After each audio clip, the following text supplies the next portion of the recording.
Lucie, comment ça va? Ça va bien ma tante.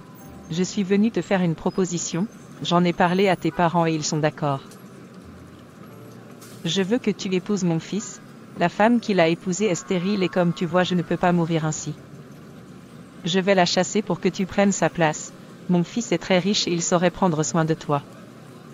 C'est vraiment une bonne nouvelle pour moi ma tante. Je suis d'accord pour venir avec toi.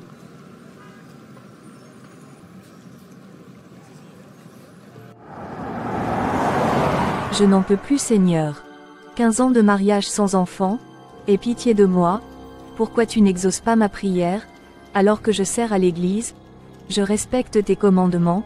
Même les païens autour de moi ont des enfants. Pourquoi tu me punis ainsi? Qu'est-ce que j'ai fait pour mériter ça?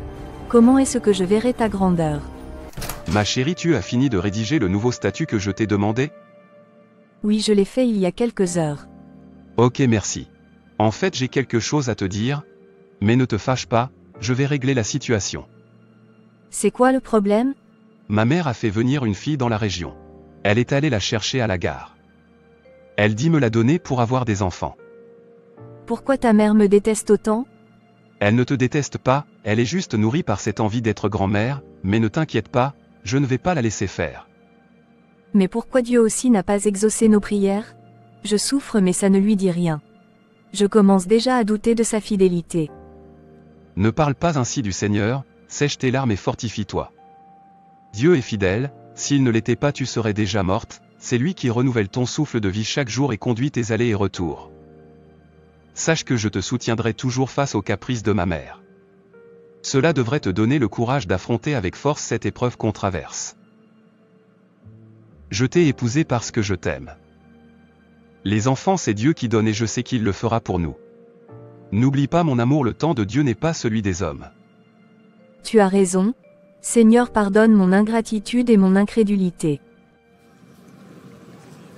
C'est vrai que j'ai un bon CV, mais qu'est-ce qui me garantit que je serai prise? Je suis sûre qu'ils vont me rejeter comme les autres entreprises. Rien ne se passe jamais bien pour moi. Je ne fais que échouer, pourtant je prie matin et soir. On dirait que le ciel s'est fermé sur ma tête. Seigneur, je n'en peux plus. Je suis choqué et étonné de la façon dont certains enfants de Dieu prient. Ils prient et annulent en même temps leurs prières par des paroles d'incrédulité. Ne savent-ils pas que les paroles de doute sont des puissances qui agissent négativement? Dans Jacques 5 verset 6 il est écrit que « Celui qui demande doit le faire avec foi. » Et surtout sans douter, car celui qui doute est comme une flotte dans la mer, qui est balancée par le vent dans tous les sens. Sa façon de prier ne permet pas au Seigneur de lui ouvrir les portes du travail. Qu'il lui soit fait selon sa foi. Bonsoir madame, votre secrétaire m'a demandé de passer aujourd'hui à 17h, alors je suis là. D'accord mademoiselle, nous avons examiné votre CV, normalement on doit vous prendre, mais malheureusement il y a eu une situation qui a conduit à un changement de données. Je suis désolée pour vous. Vous pouvez laisser votre numéro auprès de la secrétaire au cas où si une offre se présente correspondant à votre profil, alors nous allons vous appeler. Je savais déjà que je ne serais pas prise. Nous sommes désolés pour vous mademoiselle. Je bénis Dieu pour le mari qu'il m'a donné. Tu es un homme merveilleux. Mon amour, merci pour le soutien que tu m'apportes dans cette étape difficile de ma vie. Tu sais, une fois mariée, chaque femme rêve avoir des enfants, fonder une famille et c'est souvent très difficile pour ces femmes lorsqu'elles ont des difficultés d'accouchement. La pression familiale, certains époux pas soucieux, d'autres qui sont insultés, méprisés et subissent même des humiliations, c'est pas vraiment facile. Dans cette impasse, le soutien de son conjoint est vraiment capital.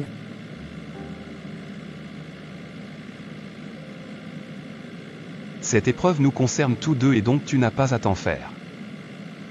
Je t'aime et je ne te laisserai pas tomber. Ce soir tu vas dormir chez moi et demain nous allons attendre qu'il aille au boulot pour que tu t'installes avant son retour. D'accord maman. Mais sache que tu dois t'imposer et ne pas te laisser maltraiter par ma belle-fille. Tu dois montrer à mon fils que tu es digne de lui. D'accord maman, ne t'inquiète pas. J'y vais pour rester. Éternel mon Dieu, donne-moi un enfant, vois mes pleurs je t'en prie, aie pitié de moi, sauve-moi de la méchanceté de ma belle-mère, Exauce-moi comme tu l'as fait avec Sarah, Anne et Rebecca. Je t'ai ainsi prié. Amen. Chérie, est-ce que tu serais prêt à faire 3 jours de jeûne avec moi? Pour quelle raison? Comment ça, pour quelle raison? Nous avons une montagne devant nous. Je veux vraiment que cette année nous puissions avoir un enfant. Je suis prête à jeûner 40 jours s'il le faut. D'accord, je vois, alors laisse-moi te dire ceci, ça ne sert à rien de jeûner si toi-même au fond t'as des doutes. Pourquoi le faire si tu n'y crois pas? Tu te souviens de l'histoire de l'aveugle? Il a suffi qu'il croie intérieurement pour retrouver la vue et fin de l'histoire, son vœu a été exaucé. Tu te lamentes tout le temps comme les Israélites dans le désert. L'Éternel a fait mourir nombreux d'entre eux. Et tu sais le pourquoi. C'était à cause de leurs incrédulités. Si tu ne pries pas croyant, alors c'est impossible de voir les œuvres du Seigneur se réaliser. Donc je ne veux pas perdre de temps en jeûnant pour que tu passes derrière. Pour tout annuler. Pour bâtir ta foi, je te conseille de lire l'histoire de Sarah. D'accord mon mari, je le ferai. Bonsoir maman, que me vaut l'honneur de ta visite?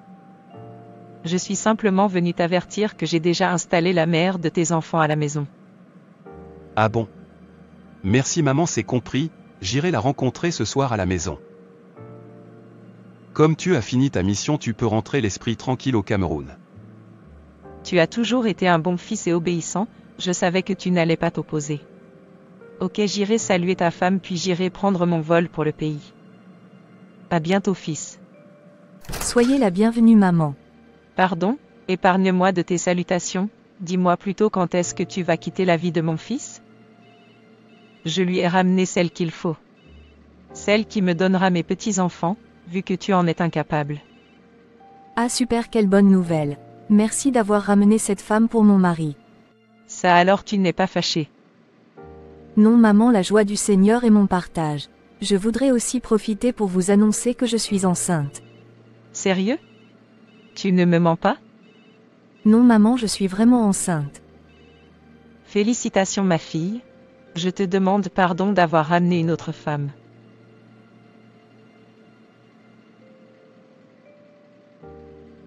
Ne vous inquiétez pas maman, je vous comprends.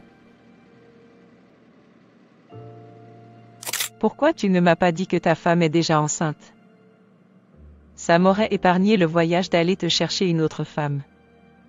Je ne voulais pas te frustrer maman. Si tu ne veux pas la garder, trouve un moyen de la faire rentrer dans sa région. Moi je n'ai plus le temps, j'ai des projets qui m'attendent au pays. D'accord maman.